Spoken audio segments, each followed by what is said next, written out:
And why should we invest? From this slide, you're going to know the basic hurdles in investments and the basic important secrets one need to know while achieving the financial freedom.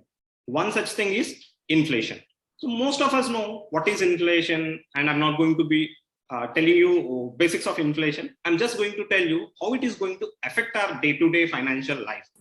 Say, if you have 10,000 rupees today and you are not investing anywhere, you have just kept it in your almana, like I said in the initial session, the example of Ramesh. So if let us assume that Ramesh have 10,000 rupees today and he kept this in his almara. After 5 years, if you go there, go to the almara and see what is going to happen to his money. Do you think that money is going to increase, or do you think the money is going to decrease? No, right? Money is going to be the same money or the same notes even after 5 years or 10 years. But remember, the value of the money is going to come down. That is because of inflation. This is a silent evil which will eat your purchasing power. So maybe it won't pinch you for a 5-year case. If you see it in a 10-year case, the value of your money is getting depreciated by, it is getting decreased by 50% if the average inflation is at 7%, which means from today onwards, whenever you're starting an investment journey or whenever you want to consider some financial product, ask yourself, what am I going to earn if I deduct inflation from the return? Let me give you an example. You wanted to choose a fixed deposit and it is giving us some 7% or a 6% return, where you have taken a 1-year fixed deposit, and for the last 1 year, the inflation was at 7%. So your rupees increasing, like your rupees appreciating by 7%, and because of inflation, the value of your rupee is getting decreased by 7%, which means there is a 1% net margin, minus 1% is the real value you're really making from that investment, which means by keeping money in your fixed deposit, if it is not delivering or beating the inflation or giving over and above the inflation return, you're not really making anything from that transaction.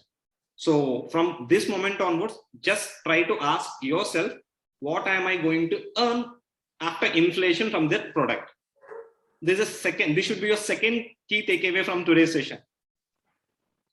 And let me tell you, if you take the same inflation in our day-to-day life or in financial goals, if we consider, say, let's see if our household expenses in 2010 are 20,000 rupees.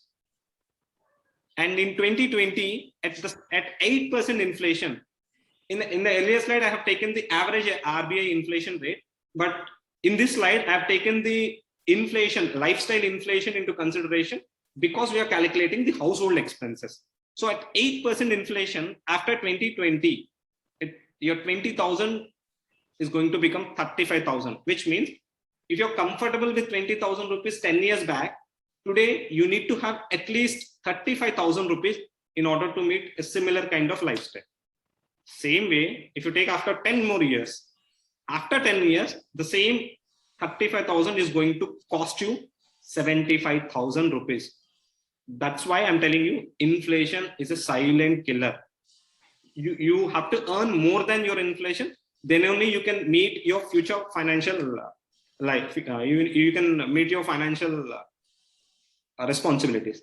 If you take the higher education case, in 2010, an MBA from a premium IIM institute costed us 6 lakh rupees.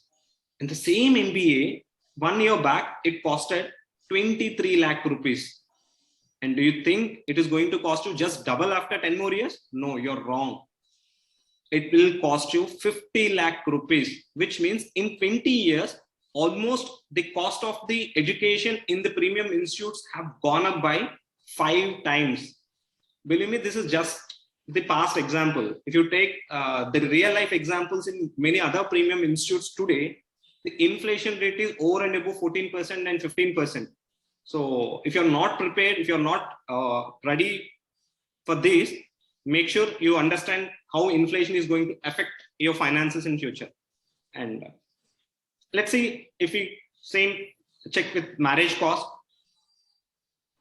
a 6 to 7 lakh rupee expenses in 2010, it is costing us 26 to 30 lakh rupees in 2020.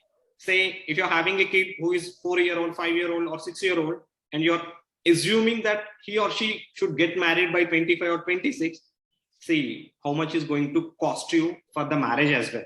Maybe you might think, gone are the days, my children are not going to spend much money on the marriage. They are not going to waste money on marriage.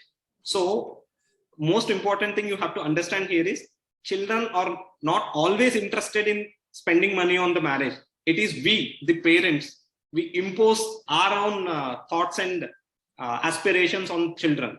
So make sure that you are ready to meet these expenses.